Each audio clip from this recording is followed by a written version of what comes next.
Samajwadi party के अध्यक्ष और यूपी के एक्स मुख्यमंत्री अखिलेश यादव जी, सीपीआई के जनरल सेक्रेटरी डी राजा जी और केरला के मुख्यमंत्री जो बोलकर चले गए हैं, और बाकी सभी बीआरएस पार्टी के नेतागण और ऑफिसर साहबान और इतनी भारी संख्या में यहां पर हमारा हौसला बढ़ाने के लिए आने के लिए शुक्रिया। आपका एक एक कदम हमारे सर माथे पर। सबसे पहले सबको नमस्कार, सत श्री अकाल।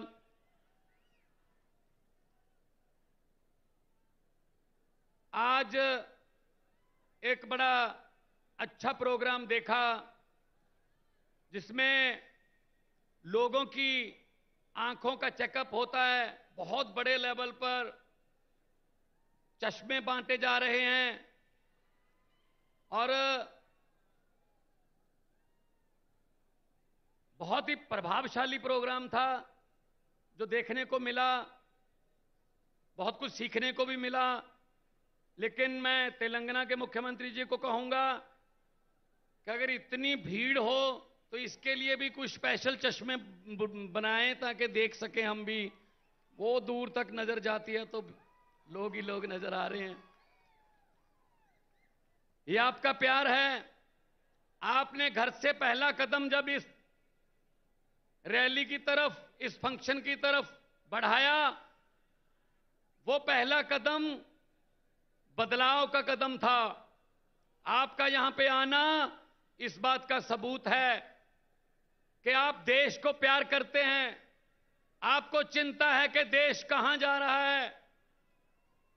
आपको इस बात का ज्ञान है कि देश नफरत की राजनीति को बर्दाश्त करने वाला नहीं है। यह देश एक गुलदस्ता है, अलग अलग रंगों के फूल हैं, लेकिन कुछ लोग चाहते हैं कि गुलदस्ते में सिर्फ एक ही रंग के फूल हों। यह हो नहीं सकता। यह हो नहीं सकता। जिस गुलदस्ते में सिर्फ एक ही रंग के फूल हों उसको ज्यादा देर देखा नहीं जाता। असल में फूलों की रंग की जो विभिन्नता है वही उसको गुलदस्ता बनाती है। तो आज देश क्या मांग रहा है? देश मांग रहा है रोजगार। Youngest country on the earth India, Bharat, लेकिन युवा बेरोजगार हैं। इन्होंने वादा किया था 2 करोड़ रोजगार हर साल पैदा करने का, वो भी जुमला निकला। इन्होंने वादा किया था किसानों की आमदनी दुगनी करने का, जुमला निकला। इन्होंने कहा था बहुत हुई महंगाई की मार, जुमला। इन्होंने कहा था 15 लाख हर घर के खाते में आ जाएगा, जुमला। तो भारतीय जुमला पार्टी बीजेपी जो है वो देश को मिसलीड कर रही है। वो हर चीज हथियाना चाहते हैं। ये भी मेरा हो जाए, ये भी मेरा हो जाए। जिस राज्य में जीतते नहीं हैं लोगों द्वारा, वहां पे बाई इलेक्शन द्वारा जीत जाते हैं। इस्तीफा दिलवा लो, खरीद लो बंदे, एमएलए खरीद लो। मतलब हिम्मत देखो। आम आदमी पार्टी ने एमसीडी चुनाव में 250 में से 134 सीटें जीती, बहुमत है, लेकिन फिर भी कह रहे हैं जितनी मर्जी आ जाए मेयर हमारा बनेगा। ये क्या बात हुई भाई? ये लोकतंत्र है?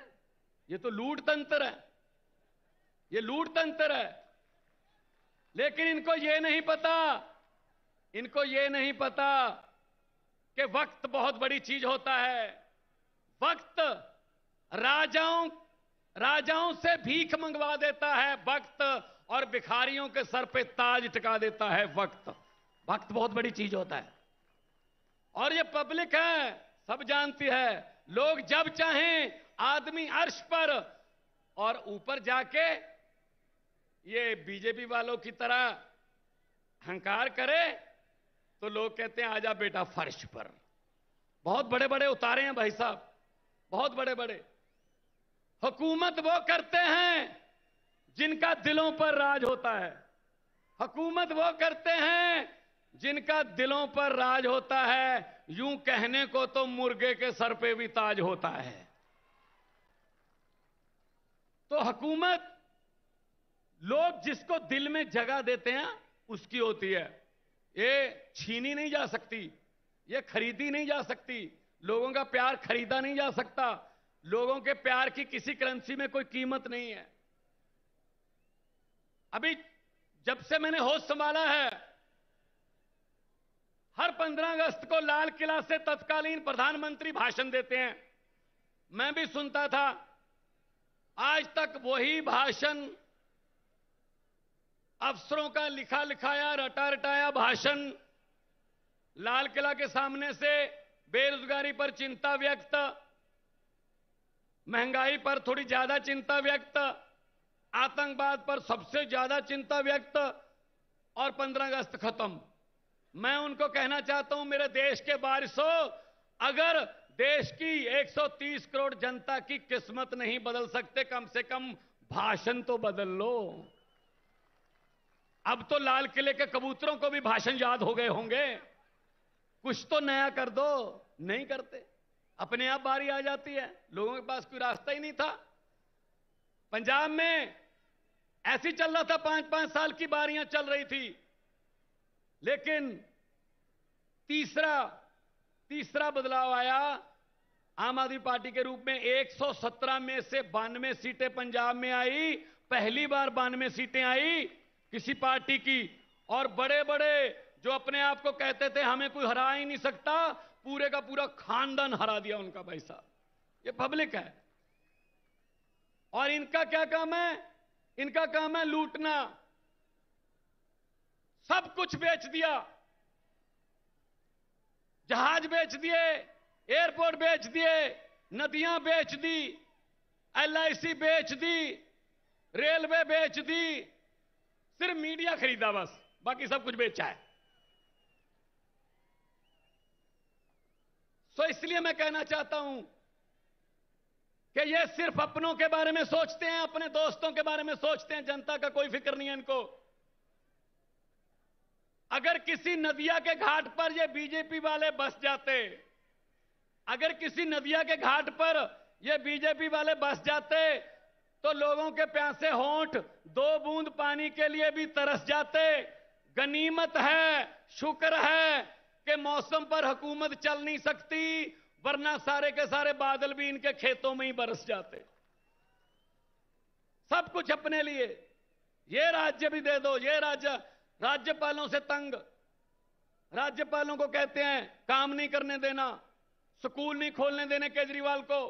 केजरीवाल अगर चाहे कि मैं टीचरों को फिनलैंड जाके ट्रेनिंग दिलवा के दिल्ली के बच्चों के लिए लेटेस्ट शिक्षा का प्रबंध करूंगा, कहते नहीं जा सकते, यहीं रहो। और जब वैसे केजरीवाल के स्कूलों के बारे में कोई फाइल नहीं आगे बढ़ती कि अच्छे हो जाएं, जब ट्रंप की पत्नी ने कहा मैंने सरकारी स्कूल देखने हैं, तब केजरीवाल वाला स्कूल दिखाना पड़ा, क्योंकि पता था उनको कि हमारे वालों में कुछ है नहीं, इधर वाला दिखा देते हैं। तो ये है इनका भारत का एजेंडा। तो मैं यही कह रहा हूं, काम हो सकता है अगर नीयत अच्छी हो। यहां आए हैं, कुछ सीखने आए हैं। ये वाला कार्यक्रम, ये आंखों का, क्योंकि पंजाबी में कहावत है, दंद गए तो स्वाद गया, अखां गईयां तो जहान गया। दांत गए तो स्वाद गया, आंखें गई तो जहान गया। तो ये प्रोग्राम बहुत ही अच्छा, हम तो सीख के गए हैं। पंजाब में भी मैं इसी तर्ज पर शुरू करूंगा सारा प्रोग्राम। ये अच्छी चीज कहीं से भी सीखी जा सकती है। अच्छी चीज कहीं से भी सीख लो। ये नॉलेज शेयरिंग का जमाना है, स्टार्टअप का जमाना है, दुनिया गांव बन गई है, कहीं से भी कुछ भी सीख लो।